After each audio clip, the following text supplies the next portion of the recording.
हाय, सगळ्यांना दंडवत प्रणाम. बाबांना सुद्धा सुट्टी होती आणि सकाळच्या दिवसाची आमची छान अशी काही सुरुवात झाली होती आणि आज खूप दिवसानंतर नाश्त्यासाठी मस्त गोड शिरा बनवला होता. तो सुद्धा साजूक तुपातला. कारण शिवण्याला शिरा खायचा होता म्हणून म्हटलं मग सगळ्यांसाठी शिराच बनवूया, कुठे वेगळं काहीतरी करायचं. मग आम्ही सगळ्यांनी मस्त उन्हाला बसून नाश्ता केला. कारण काय होतं कधी-कधी खूप आभाळ येतं, अगदी गरम होते आणि कधी-कधी इतकी थंडी वाजते ना, म्हणजे असं वातावरण सारखं सतत बदलत राहतंय. त्याच्यानंतर मी एक Meeshoवरून पार्सल मागवलं होतं. तर ते सुद्धा आलं होतं. म्हटलं उघडून बघावं आणि तुमच्यासोबत सुद्धा शेअर करावं. तर आहे वॉशिंग मशीनचा कव्हर. कुठल्याही व्हिडिओचं किंवा कोलॅबोरेशन किंवा प्रमोशन नाहीये. तर हा मी पर्सनली मागवला होता आणि खूप छान मशीनला बसतो. याच्या अगोदर सुद्धा मी सेम असाच घेतला होता. कलर डिझाइन सुद्धा सेम होती. पण ॲक्चुअली काय झालं ते शिफ्टिंगमध्ये वगैरे माझा खराब झाला आणि मग तो फाटला म्हणजे म्हणून मी नवीन मागवला. हा मला ₹213 ला काहीतरी मिळाला. आणि त्याच्यानंतर दुसरं एक पार्सल आलं होतं, तर ते पार्सल आमच्या बाबांचं होतं आणि मग मी घेतलं होतं त्यामुळे मीच ओपन करत होते आणि सर्वज्ञाचं म्हणणं होतं, की "मला कात्री दे." कात्री, सुरी बघितलं ना, की तिला लगेच काही गोष्टी पाहिजे असतात. म्हणजे ती रडते त्याच्यासाठी. तर हे बघा, हे काहीतरी किचन होतं असं थोडंसं युनिक होतं आणि याच्यामध्ये वॉच वगैरे आहे. जर आपण वॉकला वगैरे गेलं, तर ते स्टेप वगैरे सुद्धा जे आहे ते काउंट करतं. त्याच्यासाठी हे मागवलं होतं त्याने Amazonवरून. नंतर मग हे दोघं खाऊन-पिऊन सगळ्यांचं झालं, अंघोळ वगैरे झाली आणि बाबा ह्या दोघींना घेऊन खाली खेळायला निघाले होते गार्डनला. कारण शनिवार, रविवार सुट्टी असली की ह्या दोघी अजिबात घरी थांबत नाहीयेत आणि बाबांना पण थांबू देत नाहीत. सारखं बाहेर जायचं असतं यांना आणि दररोज कसं दिवसभर मी नेत नाही, संध्याकाळचं फक्त नेते आणि त्याच्यानंतर माझे हे रांगोळी मॅट बनवायचं काम चालू होतं. त्याची काही ऑर्डर वगैरे मला नव्हती, पण मला हळदी-कुंकासाठी हे द्यायचे होते, म्हणून मी ते बनवत होते. म्हटलं आता बाहेरचं काही विकत आणण्यापेक्षा जर आपल्याला येतंय आणि हे सगळ्यांसाठी उपयोगी सुद्धा असेल, म्हणून मी हेच बनवायला घेतलं आणि हाच बायकांना द्यायचा सुद्धा मी डिसिजन घेतला होता. मग हे बनवण्यासाठी जवळ-जवळ मला 2-3 दिवस गेलेले, कारण वेळ लागतो आणि ह्या बाबांना आमचं किचन इतकं आवडलेलं ना, की ते सारखे मला दाखवत होते, की "हे बघ किचन." आणि त्याच्यानंतर हे निघाले होते बाहेर, कारण काम इतकं होतं आणि मला पण घराची साफ वगैरे करायची होती, कारण हळदी-कुंकू वगैरे करायचं होतं म्हणून. आणि मग हे गेले होते जेवण पार्सल आणण्यासाठी आणि मग मी घेतली होती साफ मोहीम हाती आणि दादाला म्हटलं, "तुम्ही तोपर्यंत एवढं करा." कारण हे बनवण्यासाठी बराच वेळ लागतो आणि काही केल्याने ते उरकतच नव्हतं. मग दादा बनवत होता, तोपर्यंत म्हटलं आपण किचनच्या ट्रॉल्या वगैरे साफ करून घेऊया. तसं तर मी वर नेहमी स्वच्छ करतच असते. पण काय झालं होतं लास्ट वीकमध्ये सर्वज्ञ आजारी होती आणि मी सुद्धा आजारी होते. त्याच्यामुळे माझी जी कामं आहेत ना, ती अशीच पेंडिंग राहिलेली. कारण सर्वज्ञ इतकी चिडचिड करत होती ना, की ती मला काहीच करू द्यायची नाहीये. त्यामुळं मी फक्त दररोजचं वरचं-वरचं काम करायचे आणि जे बाकीचं एक्स्ट्राचं काम होतं, ते अजिबात काही काढलं नव्हतं. त्याच्यामुळे सगळा गोंधळ आणि पसारा झाला होता. आणि आम्हाला सुतक होतं त्यामुळे मी संक्रांतसुद्धा केली नव्हती. संक्रांतसुद्धा मी उद्या करणार होते. त्याचीसुद्धा मला तयारी करायची होती. आणि डबे वगैरे आहेत तर ते मी ओल्या कपड्यांनी छान पुसून घेतले आणि हा जो इकडच्या बाजूचा किचन कट्ट्याचा जो स्पेस दिसतो तो पूर्णपणे रिकामा आहे. त्याच्यामुळे त्याच्यामध्ये सगळे माझे मोठे डबे वगैरे मावून जातात आणि इकडच्या बाजूला जे आहेत लेफ्ट साईडला तिथे सगळ्या ट्रॉल्या आहेत. तर ट्रॉल्या वगैरे काढून सुद्धा मी सगळं क्लीन करून घेतलं. त्या ट्रॉल्याच्या खाली मी कसं स्वच्छ करते, खाली व्हील्स आहेत त्यामुळे पूर्ण ट्रॉल्या बाहेर निघतात. त्यामुळे ते तर दररोज झाडून पुसून घेतेच. पण कधी-कधी जर वाटलं जास्त घाण आहे तर कात्याने मी घासून मग ओल्या कपड्याने पुसून घेते. म्हणजे फरशी सुद्धा अगदी चकाचक होते. आणि नंतर मग असलेली भांडी वगैरे होती लगेचच लावून घेतली. आता इथं व्हिडिओ फास्ट केलाय. जवळ-जवळ माझा अर्धा पाऊण तास हे सगळं क्लीन करण्यासाठी गेला होता. आणि भांडी घासायला जितका वेळ लागतो ना, तेवढाच वेळ भांडी लावायला सुद्धा लागतो बरं का. आणि भांडी घाण व्हायला मात्र 5 मिनिट सुद्धा लागत नाहीयेत. आणि लहान मुलं असली की कसं भांडी वगैरे त्यांच्या हाताला येतात. त्याच्यामुळे ते सगळी भांडी अगदी त्यांची भांडी सोडतात आणि माझी भांडी त्या दोघी पण खेळायला घेत असतात. असं त्यांचं चालू असतं दिवसभर. मग शेवटी त्यांचं सुद्धा बालपण आहे ना, त्यांना तरी आपण किती फ्रस्ट्रेशन आणणार. त्यामुळे जसं त्या खेळतील तसं मी त्यांना खेळू देते. अजिबात म्हणजे पसारा वगैरे खूप करतात त्या. ते आणि सर्वज्ञाची तब्येत छान झाली होती.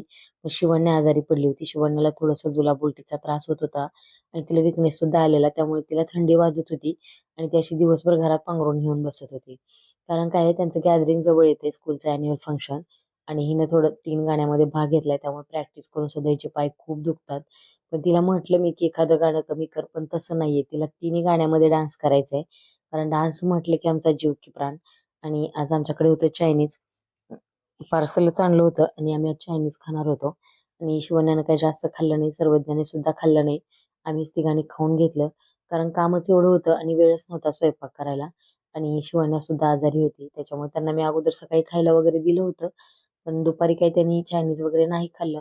म्हटलं ठीक आहे, खाल्लं तर ठीक, नाही खाल्लं तर आपण वेगळं काहीतरी बनवूया. शक्यतो आम्ही बाहेरचं चायनीज जास्त खात नाही, पण कधी तर ठीक आहे. आणि त्याच्यानंतर हे बघा, हे माझं गुणी बाळ. हे बाळ माझं इतकं मोठं झालंय असं वाटतं हिला, की सगळी कपडे मशीनमध्ये भरते ती मशीन लावायची असली की. आणि त्याच्यानंतर मशीन झाली की वाट बघत बसते तिथं. आणि मशीनने आवाज दिला की सांगते, आई मला ते उघडून दे. आणि मग लगेच सगळे कपडे बाहेर काढते आणि एकावर एक सगळे ग्रिलवरती वाळत सुद्धा घालते. आता एक बादली भरून कपडे, तेवढे सगळे कपडे तिनं मशीनमध्ये भरलेत एक एक करून. आणि मग मशीनचा दरवाजा लावून नंतर मला सांगायला लागली की आई माझे कपडे सगळे झालेत म्हणून. आता किचनची सुद्धा साफसफाई झाली. आता म्हटलं बाल्कनीची सुद्धा साफसफाई करून घ्यावी. कारण सर्वज्ञ सुद्धा आजारी होती आणि मी सुद्धा आजारी होती. त्यामुळे खरंच घरात खूप गोंधळ झाला होता. आणि म्हणजे काही सुचत नव्हतं, की असं कधी-कधी घर जर खूप खराब किंवा घाण झालं ना, की मला असं वाटतं, की हे माझंच घर आहे का? म्हणजे इत इतकीशी सुद्धा घाण अजिबात आवडत नाही. आता एक ग्रास आहे ते 8-15 दिवसातून एकदा झटकून वगैरे घ्यावं लागतं. तर हे तर मी शक्यतो सकाळीच करते अंघोळीच्या अगोदर वगैरे, नंतर खूप धूळ उडते म्हणून. पण आज आता सगळे घरी होते तर म्हटलं वेळ आहे तर घ्यावं तेवढं झटकून. झटकल्यानंतर खूप स्वच्छ वाटतं आणि एक म्हणजे मी धुतलं होतं एकदाच, एक 6-7 महिने झाले असतील. कारण पाऊस पडत होता तेव्हा सारखं ओलं व्हायचं म्हणून मी त्याला एकदाच वॉश केलंय आणि त्याच्यानंतर फक्त मी त्याला झटकून घेते. आता झटकल्यानंतर याच्यामधून इतकी धूळ येते कारण बाल्कनी बाहेर ओपन आहे आणि जर नऱ्यामध्ये जर बघितलं ना तर अगदी धूळ येते, इतकी धूळ येते ना काही विचारू नका. आता तर उन्हाळा चालू होतोय. दरवाजे खिडक्या लावल्या तरी सुद्धा घरात सुद्धा इतकी धूळ येते. आणि ह्या माझ्या पिल्ल्याचं असं असतं की आई काम करताना सारखी अशी आईला मिठी मारायची असते. म्हणजे ती 5 मिनिट सुद्धा मला सोडून राहत नाही. फक्त तिला आई आणि आईच पाहिजे असती. मी काम जरी करत असले तरी ती माझ्या मागच असते. मध्ये लुडू-बुडू चालूच असते काहीतरी. आता इतका कचरा इथं निघला होता, झाडांची पानं वगैरे मुली खेळतात, टाकतात. आणि इथं ना ग्रासखाली थोड्याशा मुंग्या निघतात काळ्या. तर सर्वज्ञ काय करते, घरातलं जे काही खायचं असतं ते आणून त्या ग्रासखाली टाकते. कारण त्यांना खायला म्हणून, आणि त्यांचं खायचं उचललेलं तिला अजिबात आवडत नाही. आता बघा फक्त झटकून घेतलंय तर किती फ्रेश वाटते बाल्कनीमध्ये. आणि ग्रास टाकल्यामुळे खरंच बाल्कनीचा लुक जो आहे ना तो पूर्ण चेंज होतो आणि एकदम फ्रेश वाटतं. आमच्या घराचा जर प्लस पॉईंट म्हटलं ना तर ही बाल्कनीच. आणि त्याच्यानंतर मग मी लगेच सगळ्या घरात झाडू मारायला घेतला. आता हे सोफ्याच्या खालचे कव्हर वगैरे सुद्धा पूर्ण निघतात ट्रॉल्या, म्हणजे त्याला व्हील्स आहेत. त्यामुळे साफ करायला अगदी सोपं जातं. मला जास्त काही त्रास घ्यावा लागत नाही. पण एक दिवसाआड मी हे सगळ्या ट्रॉल्या काढून स्वच्छ करून घेते. आता हे तुम्ही म्हणाल्या इतक्या ट्रॉल्या भरल्या, तर हो, आमच्या घराच्या वास्तुशांतीला आलेले सगळे गिफ्ट वगैरे आहेत. आम्ही ते अनबॉक्स केलेत आणि ते तसेच ठेवलेत. कारण प्रत्येक गोष्ट डबल आहे घरात, तर वापरायला सगळ्या गोष्टी काढून तरी काय करणार ना, म्हणून ते तसंच ठेवले आम्ही, वापरलेलं नाहीये. आणि इतका काही कचरा घरात निघाला होता. तर हा कचरा जो आहे ना, तो रांगोळी मॅटचा वगैरे आहे. घरातला सगळा कचरा नाहीये.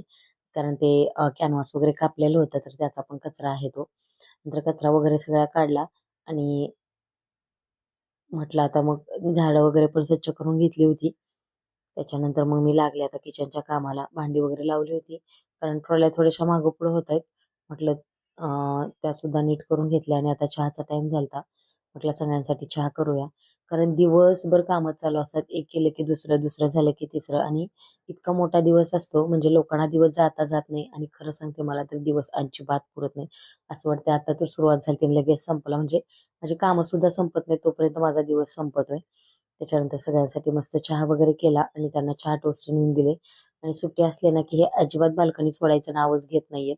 दिवसभर अगदी तिथं बसून असतात. आणि या माझ्या चिमण्या सुद्धा तिथं खेळत असतात बाबांच्या भोवती अगदी छान मस्त तशाच. आणि घरी असलं की मग सगळी छोटी-मोठी कामं चालू असतात. आठवडाभराची जी काही बाकीची कामं असतात ती सुद्धा चालू असतात. नंतर मी भांडी वगैरे घासून घेतली पट. कारण जास्त भांडी पडली ना तर मग खूप गोंधळ होतो आणि जास्त झाली तरी आपल्यालाच घासावी लागतात, कमी असली तरी आपल्यालाच घासावी लागतात. मग प्रत्येक काम वेळेत केलेलं बरं. उगीच बसण्यापेक्षा जे काम आहे ते करून बसलेलं कधीही चांगलं. कारण कामाचा अजिबात कंटाळा येत नाही. आणि मी तेवढी भांडी घासेपर्यंत हे बघा सर्वज्ञानं काय केलं होतं. कारण ज्या दोघींचे कपडे आहेत ना, जे चांगले ड्रेस असतात ना अगदी नवीन, तर मी ते अशा बॉक्समध्ये ठेवते जेणेकरून चांगले राहतात म्हणून. कारण आपण इतक्या महागाचे कपडे घेतो आणि ते कसेही असे जर कोंबून ठेवले ना, तर ते अजिबात व्यवस्थित राहत नाहीयेत. आणि लहान मुलांच्या प्रत्येक ड्रेसला इस्त्री करता येते असं अजिबात नाहीये. म्हणून मी ते कपडे छान असे बॉक्समध्ये, एका बॉक्समध्ये 2 ड्रेस असे छान व्यवस्थित घड्या करून ठेवून देते. म्हणजे ते अगदी छान सुद्धा राहतात आणि अगदी नव्यासारखे सुद्धा वाटतात. त्याच्यानंतर मला उद्याच्या हळदी-कुंकाची आणि संक्रांतीचं सामान आणायचं होतं म्हणून आम्ही बाहेर निघालो. आणि कॅश काढून घेतली. म्हटलं मार्केटला गेलं तर कॅश लागतेच. कारण प्रत्येक ठिकाणी ट्रान्झॅक्शनला सुद्धा प्रॉब्लेम येतो आणि तिथे गेल्यावर सर्वज्ञांनी इतका गोंधळ केला ना, की मला सामान सुद्धा घेऊ दिलं नाही सगळं आणि एवढं काही सामान मी घेतलं. तिथं काही शूट केलं नाही. घरी आले. त्याच्यानंतर एका ठिकाणी आमच्या सोसायटीमध्ये हळदी-कुंकू होतं. तिथं गेले. त्यांनी छान मस्त अशी रांगोळी वगैरे काढली होती. तिथून घरी आले, स्वयंपाक केला आणि स्वयंपाकाला होती आज आमच्याकडे व्हेज बिर्याणी. म्हणजे तुम्ही म्हणाल आता प्रत्येक व्हिडिओमध्ये ही काय बिर्याणी सांगते, तर खरंच आमच्याकडे आठवड्यातून कमीत कमी एकदा तरी बिर्याणी होतेच. आता बिर्याणी खाल्ली, एवढं पोटभर जेवण झाले म्हटल्यानंतर आईस्क्रीम तर झालीच पाहिजे ना. मग मस्त अशी कुल्फी खाल्ली आम्ही सगळ्यांनी आणि उद्याच्या हळदी-कुंकाची तयारी परत मी चालू केली. आता 11 वाजून गेले होते आणि माझं चाललं होतं की हळदी-कुंकाच्या पॅकेट भरायचं काम. आता हळदी-कुंकू हे पहिल्या वर्षी लोटतात, पण मी पहिल्या वर्षीपासून आत्तापर्यंत अजून एखादी वस्तूसुद्धा देते आणि हळदी-कुंकू सुद्धा देते वाण म्हणून. हळदी-कुंकू ही मी प्रत्येक वर्षी देते. पहिल्या वर्षीपासून मी अजिबात हे स्किप केलेलं नाहीये. आता हिला इतकी झोप आली होती आणि हिनं तोपर्यंत अशी लिपस्टिक लावून ठेवलेली आणि दाखवत होती की मी कसा मेकअप केलाय. ते काम मी तिथंच सोडलं आणि मग नंतर हिला घेतलं. आता हिला झोपवायला घेतलं कारण वेळेत जर नाही झोपवलं तर खूप दंगा करते म्हणून आणि असं सारखं काहीतरी कुटाने